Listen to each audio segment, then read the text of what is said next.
Hey everyone, welcome to Jessi's Stories. This is an inclusive, safe space where everyone is welcomed, especially those who are targets right now, such as LGBTQIA+, Black, Asian, Brown, anyone is welcome here, neurodivergents especially too. I'm part of two of those communities I named, as you know, if you've been watching this series, and I was in the Netflix docu-series, not drama, since it's not scripted. I was in that 2 years ago today. And since everyone doesn't have the knowledge out there, everyone who was in the Netflix docu-series has taken part in the behind the scenes that led to the announcement of the investigation. So anyone that you've seen in the series, such as myself, others, we have all been cooperating and taking part in showing the alleged possibilities of illegal activity of Twin Flames Universe. We have been a part of that process.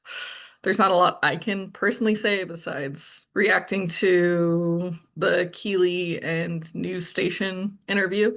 So that's the one I chose to do because I wanted to do an update on this, and I promised you guys I would. Just had a lot of life stuff happening, so it's been hard for me to just hit record and get more interviews going on. So I'm going to be working behind the scenes to try to catch up. So I might be doing more YouTube content for a little while versus interview content because I am switching over right now all my interviews, only the interviews, over to a podcast setting. I have the cover. You'll see the cover is put on the podcast on YouTube, and I'm working on getting the platform ready and getting all of the interviews, all the sounds over, as a song is in the process, so it's going to be a different music versus the one you see. But anyways, I'm happy that you guys are here. Thanks for listening to me talk, and you'll see my head go down because I'm going to be looking at my phone to react. So I'm going to be using that to just put it on the side to react to, and I hope you guys enjoy just working through some of the stuff I probably should have done before I started this. Okay, having me search a URL. That's just weird. 1 minute. I will get there soon. Thank you for bearing with me. Very much appreciated. It's my first time using this in this way, but I'm right now waiting for the phone to continue. So if you're here and you're still with me, you can like, subscribe, leave a comment please down below, help the algorithm out. As you can see behind me, these are some of my books, which right now you can find on Amazon, but I'm working on a different company that's not Amazon for everyone to get the books through. They'll still look the same. I'm working on my memoir of my experience with Twin Flames Universe, my own personal experience, opinions, everything within there. Still working on that. Haven't had time to write in a little bit with life stuff happening, or my phone's just having issues with actually getting there to it. Definitely possible. Eternal spiritual complement, your perfect person. Who doesn't, right? Well, that is where an outfit called Twin Flames Universe comes in. You see, for a fee, the universe will send you books and videos and other materials supposedly designed to lead you directly to your ultimate lover / perfect person, your twin flame. And if your next question is, okay, how much is this? Well, the answer is you can buy a Twin Flames Kindle book for $10, or you can spend almost $9 grand for a so-called everything package. And who exactly is collecting those fees? Well, the group was founded in 2017 by a married couple named Jeff and Cecila Divine, who claim to have a direct connection to God and use it to help their 40,000 members couple up. Former members, some of them say anyway, it is a scam. That's what they say. That's the allegation, and that the universe is a cult or cult-like. They say the leaders control every aspect of members' lives, from choosing their partners to cutting them off from friends and family, even forcing them to change their sexualities and gender identities, all to align with their perfect flame. Now, the allegations are laid out in a Netflix series called Escaping Twin Flames. Take a look. You too can have harmonious union. I found people that I can relate to and I can trust. We had 38,000 people in the group. This is the story of falling in love. They were saying things like, "Are you ready for the ultimate love of your life?" What Jeff and Cecila do has nothing to do with love. It's control. You're getting some prime ass tea. None of it matters because you're a twin flame and this is your union. Jeff taught us to pursue our twin flames at all costs. When I spoke up about how I was feeling, I got shunned by Jeff and Cecila. Liar! Andrew's lying! Andrew's lying! Liar. You're either feminine at your core or masculine at your core. She just said it. So I really like Angie's line as she's talking about how she was treated, and you actually get to see it on the screen, which I think is incredible. Questions Jeff, and his reply was, how dare you question your God? Now, if this looks familiar, it's because we brought you this story before just about a year ago. So it's super weird seeing myself. And yes, there has been behind the scenes, and Cecilia even backs that in this interview. Not all the ex-members. So it's not just Keely. Yes, she has a thing of large information, but each of us had some. And we're back on it now. Why? Because state and federal authorities are now investigating. The Attorney General of Michigan just confirmed that her office raided 2 properties that were linked to Twin Flames, including an upstate mansion that served as the operations headquarters. Today, my office, along with local law enforcement, the Michigan State Police, and the U.S. Department of Labor Office of Inspector General, executed search warrants on 2 residences as part of our investigation into Twin Flames Universe. Twin Flames is a largely online organization with leaders based in Leelanau County, Michigan, that allegedly uses coercive control over its members, both in Michigan and across the United States. We believe that many of their actions may have been illegal. Now, to be clear, as of tonight, no one in the group has been charged with anything. The universe insists it's a community founded on love and mutual respect, not a... Okay, to go into that, it's an ongoing investigation. So even if you see them posting on YouTube, on their Facebook, it's ongoing. There's still stuff and more information they're grabbing besides what we, ex-members from at cult. least... But I want to talk about this. So I want to bring in right now 2 women who know this story far better than I do. We have with us Cecilia Peck, the director and executive producer of the Escaping Twin Flames Netflix doc, and Keely Griffin is a former member who last month celebrated 4 years since she left, or her escape. This is great. Cecilia, Keely, welcome to the show. Thanks so much for taking the time. Keely, I'll start with you.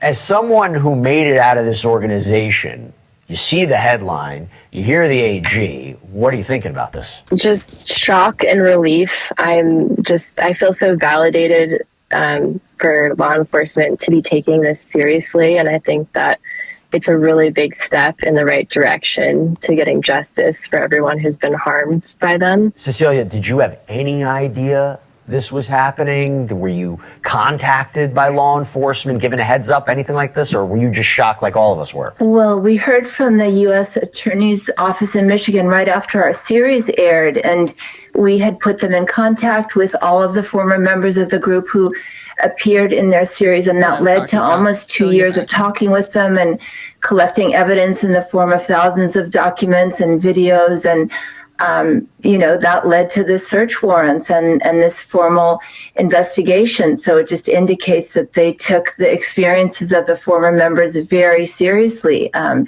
why it happened now, I'm not sure. I mean, the presence of the Department of Labor makes me think that there might be a focus on forced labor, and that maybe there's new evidence to suggest that. So yes, there's at least personally what things that they have asked, it seems is a possibility, an alleged. Yeah, I could speculate all damn potential charges of what they're looking at, but I'll save that for another day. Keely, I have to ask you a little bit more about the human dynamic about this. I mean, you live this.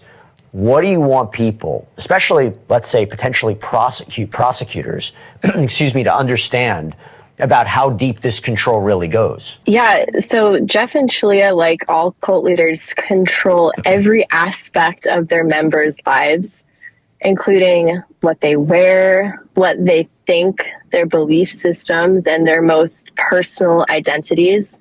So it's impossible for these members to even make a simple decision without being approved by Jeff and Shalia. So coercive control, and everything Keely's explaining is coercive control, and they are a cult. They've already been claimed as a cult by someone who is an expert, Dr. Lalich, so therefore they are a cult, and I know there's multiple other experts that have already said that. So Twin Flames Universe is in fact... and as far as actually having consent, I think that's also impossible, because Jeff and Shalia have shown that if you disagree with anything that they tell you to do, there's serious repercussions and abuse that you will face because of that.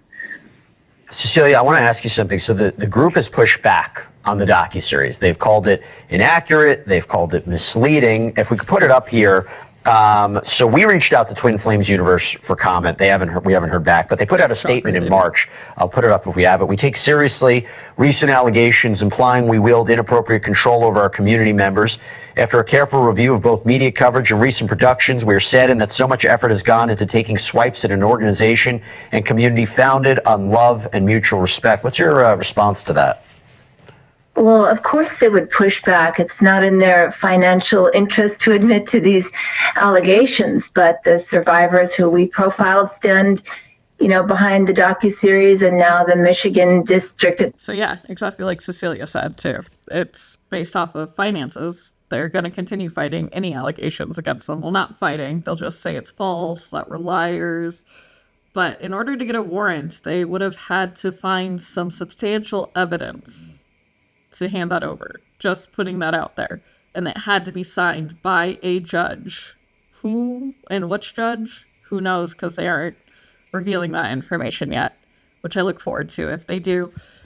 And Keely was also talking about coercive control earlier, which I think is really important. If you saw my interview with Dr. C, she goes over a little bit of it. And attorney, has followed that whole trail of evidence that we laid out in the series. So it's a real validation of what we uncovered. And these documentaries can put pressure on law enforcement.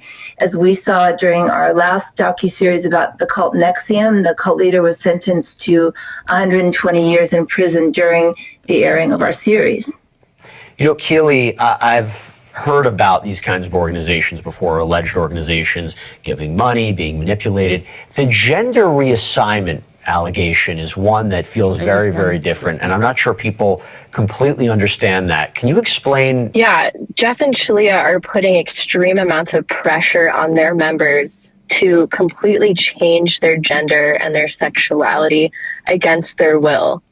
And unfortunately, there have been members that have undergone serious surgery. So I was one of the members that was being coerced into my gender reassignment, starting with changing your pronouns, your hair, just your physical appearance was the start. And the pressure was very high. So everything that Keely is saying is true. I was part of the same wave as, wow, my brain is now not working, as Angie, and actually a lot of people that were in the Netflix docuseries.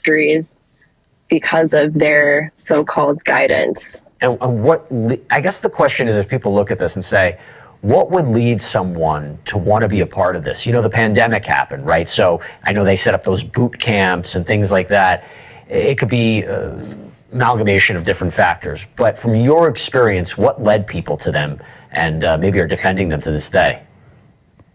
There's all sorts of reasons. Jeff and Shalia have an organization that's perfect for exploiting people's weaknesses or vulnerabilities, because it's all centered around sharing your most deepest secrets and your traumas. And they claim that they can heal those things, but instead, now they know your weakness and they can use that against you to manipulate. So yeah, just like Keely was saying, in like MAP sessions or when you're doing the mirror exercise with a coach, or if you're even with Jeff and Shalia one-on-one, you are, well, in that case, 2-on-1, you are getting that exposure, that manipulation of, oh, got this information. So kind of like the text groups of NXIVM, this was TFU's version of that. So you to do things that you don't want to do. Cecilia, as we're looking at this and trying to make sense of what they might be looking for in these homes and what this investigation might lead into, do you think there's a lot of people who've come forward and are cooperating with investigators right now, particularly after your documentary?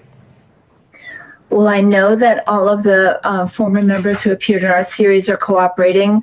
I hope others are. I think it's the right time to. I mean, over the years, they've probably seen and heard or been asked to do a lot of things that really didn't feel right. And I think those instincts were correct, and they got entangled in the system that really stripped away their autonomy and separated them from their families. And I think their loved ones are waiting for them, and it's time to come forward. It takes a lot of courage to do so, but they can reclaim their lives and their well-being.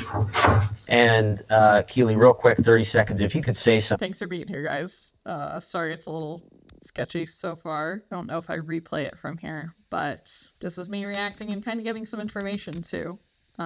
There's still a lot happening behind the scenes that probably can't be spoken of, but I will speak of it in my memoir. So we're gonna move on to this part of, if you watch the reaction video, thanks so much for being here. Embrace your truth, tell your story.